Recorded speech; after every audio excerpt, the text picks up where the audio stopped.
తాకట్లో ఉన్న మీ బంగారాన్ని విడిపించి ఆ రోజు ఆన్లైన్ రేటుకి కొంటాం. Sharma gold company. నమస్కారం, సుమన్ టీవీకి స్వాగతం.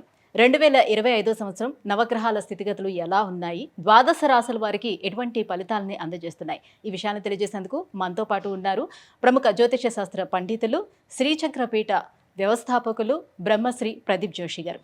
గురుగారు నమస్కారం. శ్రీమాత్రే. గురుగారు, 2025 సంవత్సరం మేషరాశి వారికి ఎలా ఉండబోతుంది? వాళ్ళకి గ్రహాల స్థితిగతులు, ఏ గ్రహాలు సపోర్ట్ చేస్తున్నాయి వాళ్ళకి? శ్రీ గురుభ్యో నమః. శ్రీమాత్రే నమః. 2025 శనిగ్రహం మారుతున్నాడు. 2.5 సంవత్సరాల తర్వాత శని మారుతున్నాడు. సో అప్పుడు దీని ఏమంటారు, కోవిడ్ అప్పుడు మారాడు. 5 ఏళ్ళు గడిచింది. తీసుకొచ్చి కొంతమందిని బయటకు గట్టుకేసాడు.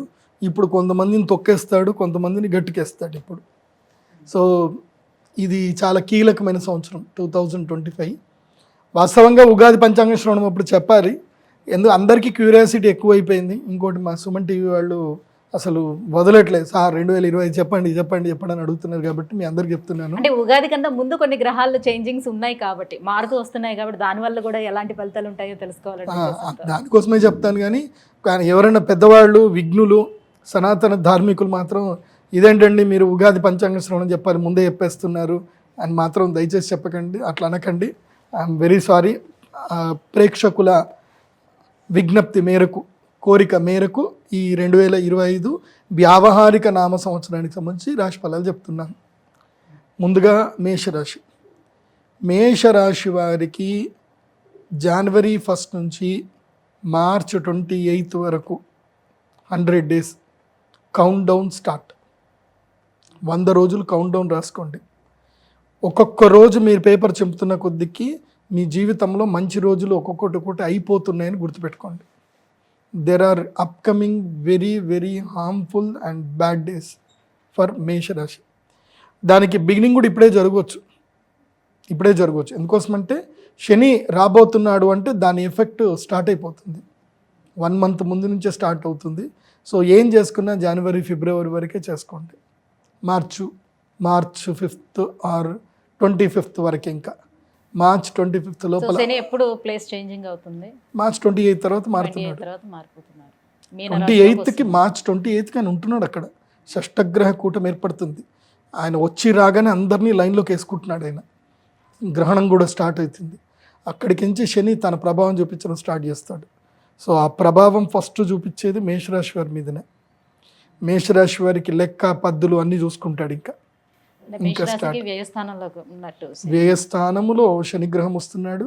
ఎందుకోసమంటే ఏలినాటి శని అంటే వ్యయస్థానము 2.5 సంవత్సరాలు, జన్మస్థానం 2.5 సంవత్సరాలు, తర్వాత ధనస్థానము 2.5 సంవత్సరాలు. సో ఈ 7.5 సంవత్సరాలు ఫస్ట్ ఏమవుతాడు, వ్యయస్థానంలోకి వస్తాడు. వ్యయస్థానంలోకి వచ్చి ఏం చేస్తాడు, ఉన్నాయి మొత్తము తీసేస్తాడు. ఇంకేం లేదు, ఇంకా క్లీన్ చీట్ చేస్తాడు. తర్వాత ఏమొస్తాడు, జన్మస్థానంకి వస్తాడు. ఏడిపిస్తాడు, దుఃఖం తెప్పిస్తాడు, కన్నీళ్లు పెట్టిస్తాడు. నీ వాళ్ళు నా వాళ్ళు ఎవరో మొత్తం నేర్పించేస్తాడు. ప్రపంచం ఏందో నీకు పరిచయం చేస్తాడు. ఆ తర్వాత ధనస్థానం వస్తుంది. అప్పుడు కొత్తగా ఎలా సంపాదించాలనే రాబడి మార్గాలు మెల్లిగా చూపిస్తూ వీప్ మీద కొడుతూ ట్రైనింగ్ ఇస్తాడు అనమాట. అంటే ఎట్లా బతకాలి అని ట్రైనింగ్ ఇస్తాడు. అంటే ఈ ఫస్ట్ 5 years బాగా వాయింపు అయిపోతుంది. 7.5 years మొత్తం వాతలే ఉంటాయి. అంటే ఎవరికైనా ఒక 5 సంవత్సరాలు కష్టంగా ఉంటుంది, ఇంకో మిగతా 2.5 సంవత్సరాలు ముందు వాత తర్వాత సున్నం, తర్వాత హీలింగ్. అంతే. ముందు వాత పెడతాడు. 2.5 సంవత్సరాలు వాతలే పెడతాడు. అది ఇక్కడికి వస్తాడు కదా, నీకు వాత పెట్టినా తెలియదు. అదేంటంటే దాని ఏమంటారు, అనస్థీషియా ఇచ్చి సర్జరీ చేస్తారు కదా, అలా అనస్థీషియా ఇచ్చినట్టుగా ఉంటుంది అనమాట. నీకు నష్టం జరుగుతున్నా నువ్వు ఒప్పుకో, అది వస్తుంది, డబ్బులు వస్తాయి, అడిగిపోతాయి, పని జరుగుతుంది అని మంచోడు పెళ్ళని చెప్తుంది. ఏమండి నాకు ఎందుకో డౌట్ వస్తుందండి, వాడేదో నాకు మంచోడు లెక్కనే కనిపిస్తలేడు, వాడు మోసం చేసేటట్లు కనిపిస్తున్నాడు అంటే, ఊకో నీకేం తెలుసు, పైసలు సంపాదించు నీకు రాదు. ఇట్లా పెడితే ఇప్పుడు ₹1 కోటి పెడితే 3 సంవత్సరాలకు 4 కోట్లు వస్తాయి, నీకేం తెలుసు అంటాడు. కథం ₹1 కోటి ఎగిరిపోతాయి. తర్వాత పెన్లం చీపు తిరిగేస్తుంది. నేను చెప్పిన ఆ రోజు నీకు వినబడలే, నేను చెప్పలే అని అంటుంది. అదే ఉంటుంది. కానీ వినరు. అంత జరిగినా సరే నేను తప్పు చేయలేదు, వాడు వస్తాడు నా రాజు, నాకు డబ్బులు తీసుకొని వస్తాడు అని చూస్తారు. ఎందుకోసం అంటే గతంలో జరిగింది ఇది. ఇక్కడనే చార్మినార్లో నాకు ఒక క్లయింట్ ఉంటాడు. ఆ క్లయింట్ భార్య నన్ను అన్నయ్య అన్నయ్య అని పిలుస్తుంది. 2 పిల్లలు ఉంటారు, 3 పిల్లలు ఉంటారు. వాళ్ళు మామయ్య విపరీతమైన ప్రేమ నేనంటే. వాళ్ళ హస్బెండ్ ఎవడో నువ్వు 50 లక్షలు ఇస్తే నీకు 5 కోట్లు ఇస్తాను, సో నీకు బ్లాక్ ఇస్తాను, నువ్వు నాకు వైట్ ఇవ్వాలి అని చెప్పి డైరెక్ట్గా తీసుకుపోయి ఏదో ఎక్కడికో పోయారు తమిళనాడులో. పోయి డబ్బులు కూడా చూపించాడు, అన్ని డబ్బులు చూపించడం అంతా అయిపోయింది. 50 లక్షలు ట్రాన్స్ఫర్ చేశాడు అఫీషియల్గా. ఎన్ని సంవత్సరాలు అయింది? 3 సంవత్సరాలు అయింది. వాడు ఇంకా డబ్బులు తిరిగిస్తలేడు. ప్రతిసారి ఫోన్ చేసినప్పుడల్లా లిఫ్ట్ చేస్తాడు, అవుతుంది ఇప్పుడు ఎలక్షన్స్ ఉన్నాయి కదా, బ్లాక్ మనీ పట్టుకుంటారు, పంపించేది లేదు అంటాడు. వాడు ఎట్లా చెప్తాడో కానీ వీడైతే వింటాడు. ఇంకా ఇప్పటికీ వాడు డబ్బులు పంపించట్లే. నా దగ్గరికి వచ్చాడు, వాళ్ళ ఇక అన్నయ్య అంటది కదా, ఆమె ఏడ్చుకుంటూ వచ్చింది, అన్నయ్య ఈయన మొత్తం డబ్బులు తీసుకెళ్ళాడు, పెట్టేసిండు, ఏం చేయాలి అర్థమవుతలేదు అని అంటే, నేను లేదు బావా వస్తా అంటాడు. నాకు బావా అని పిలుస్తాడు. లేదు బావా వచ్చేస్తుంది, మన ఇస్తాడు మంచోడే, అదేదో ప్రాబ్లం ఉందంటున్నాడు, అది ఉందంటున్నాడు, డబ్బులు ఉన్నాయి నేను చూశానంటాడు.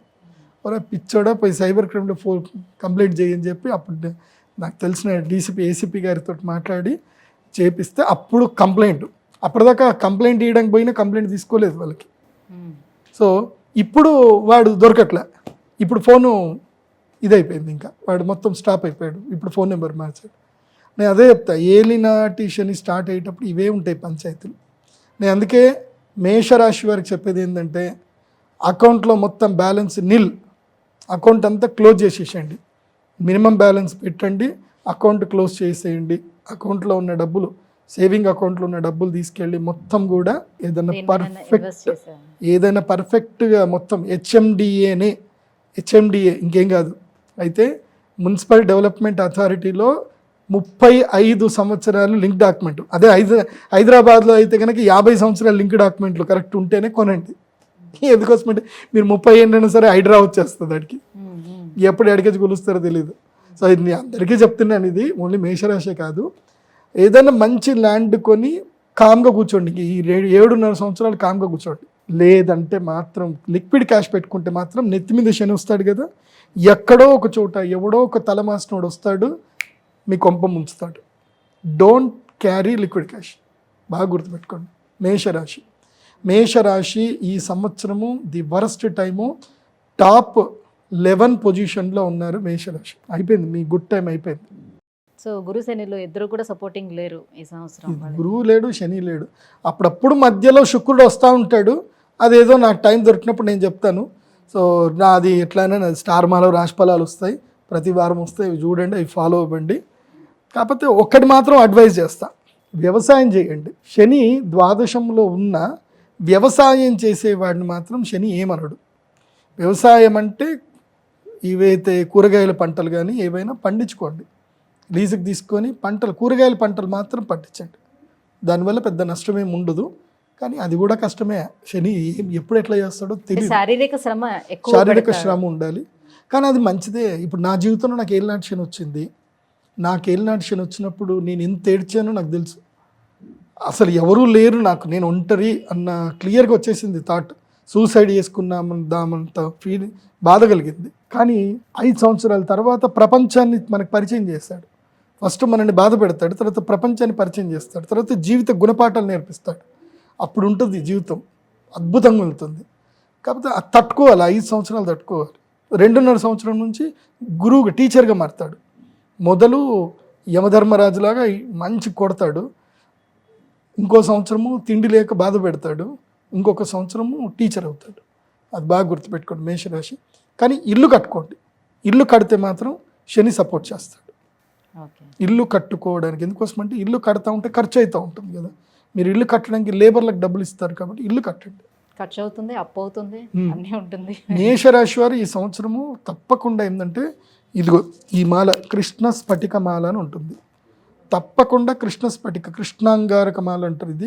ఇది ఇలా ఇలా ఇలా ఇలా అని ఇట్లా వాసన చూస్తే మనకి నిప్పుల వాసన వస్తుంది, అంటే నిప్పు కణికలు కాల్చిన తర్వాత బొగ్గు వాసన వస్తుంది కదా, బొగ్గు స్మెల్ వస్తుంది.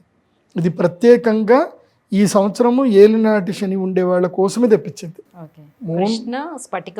కృష్ణ స్ఫటికమాల అంటారు. ఇది తప్పకుండా వేసుకోండి. ఇది ఎవరైనా సూపర్గా మీకు నెగిటివ్ అందరు ఎవరైనా వేసుకోవచ్చు. మెయిన్గా చెప్పాలంటే కుంభం, మీనం, మేషం వీళ్ళు, తర్వాత కన్య, తర్వాత సింహరాశికి అష్టమ శని, అష్టమ శని, సింహరాశికి అష్టమ శని, సప్తమ శని కీలకంగా కొడతాడు. తర్వాత అర్ధాష్టమ శని కూడా. అర్ధాష్టమ శని ఎవరికి వచ్చింది అంటే ఈసారి ధనుసు రాశి వాళ్ళకి అర్ధాష్టమ శని. సో తల్లి గండం. సో ధనురాశి వాళ్ళేమో వాళ్ళ అమ్మగారికి ఇవ్వాలి ఇది, తర్వాత సింహరాశి వాళ్ళేమో వాళ్ళ నాన్నగారికి వెయ్యాలి, కుంభ మీన మేషరాశి వాళ్ళు వాళ్ళే ధరించాలి తప్పకుండా. ఇది గుర్తుపెట్టుకోండి బాగా. ఇంకా పరిహారాల వరకు వస్తే ఇదే అంటారా? ఇది పరిహారము ఇక ఉంటాయి కదా, ఏదో ఒకటి చెయ్యాలి. ఇంకా ఇప్పుడు సంబంధించినటువంటి పూజలు కానీ శని పూజలు చేయాలి, మెయిన్గా వెంకటేశ్వర స్వామి ఆరాధన చేయాలి, అయ్యప్ప దీక్షలు స్వీకరించాలి. అయ్యప్ప దీక్ష తీసుకుంటే చాలా సిస్టమేటిక్గా ఉండాలి. అందరు ఇష్టం వచ్చినట్టు ఆ రాత్రులు 11, 12, 1, 2 గంటల దాకా అరిచి భజనలు చేసి పక్కోళ్ళని అందరితోటి. ఇప్పుడు మీరు భజన చేయటం వల్ల భగవంతుడు ప్రీతి చెందాలి. మీరు భజన చేయటం వల్ల పక్కింటోడు మిమ్మల్ని మీ శాపనార్థాలు పెట్టకూడదు. ఎంతసేపు అబ్బా ఇంత సౌండ్లు పెట్టి డీజేలు పెట్టి అని పక్కవాడు బాధపడకూడదు. మీరు ఇతరులను బాధపడుతూ చేసేది ఏది కూడా మీకు మంచి ఫలితాన్ని ఇవ్వదు. నేను అందరికీ చెప్తున్నాను, ఓన్లీ అయ్యప్పలకి కాదు, ముస్లిమ్స్కి కూడా చెప్తున్నాను. మీరు ఆజాన్ సౌండ్లు పెద్ద సౌండ్లు పెట్టి మీ ముస్లిం కమ్యూనిటీలోనే పక్కోళ్ళు అనుకుంటారు, అబ్బా ఏంది చిన్నపిల్లలు దడిచి లేచి కూర్చుంటారు, ఎందుకు అంత సౌండ్లు. మీరు ప్రార్థన చేసేది ఉంటే చక్కగా ఇంట్లో ప్రార్థన చేసుకోండి. ఈ మధ్య నేను ఈ కోకాపేటలో చూశాను, నేను వాడు గంటకోసారి బెల్లు కొడతాడు. ఈ మధ్య ఆ పల్లెటూరులు కూడా చూస్తున్నాను, చర్చిలు బెల్లులు కొట్టి మరి పక్కోళ్ళని ఇబ్బంది పెడుతున్నారు. మీరు ఇతరులను ఇబ్బంది పెట్టడం వల్ల మీ కమ్యూనిటీ పెంచుకోవడం మీకు ఏది ఉద్దేశం ఉందో నాకు తెలియదు, కానీ దయచేసి ఎవరిని ఇబ్బంది పెట్టకండి. మా సీఎం రేవంత్ రెడ్డి గారికి మాత్రం ఇది కనుక ఆయన కంట్లో పడితే మాత్రం తాట తీస్తాడు ఆయన. నాకు ఆయన మీద నమ్మకం ఉంది, సీఎం రేవంత్ రెడ్డి గారి మీద. ఆయన దృష్టికి ఇంకా సీరియస్గా పోలేదు.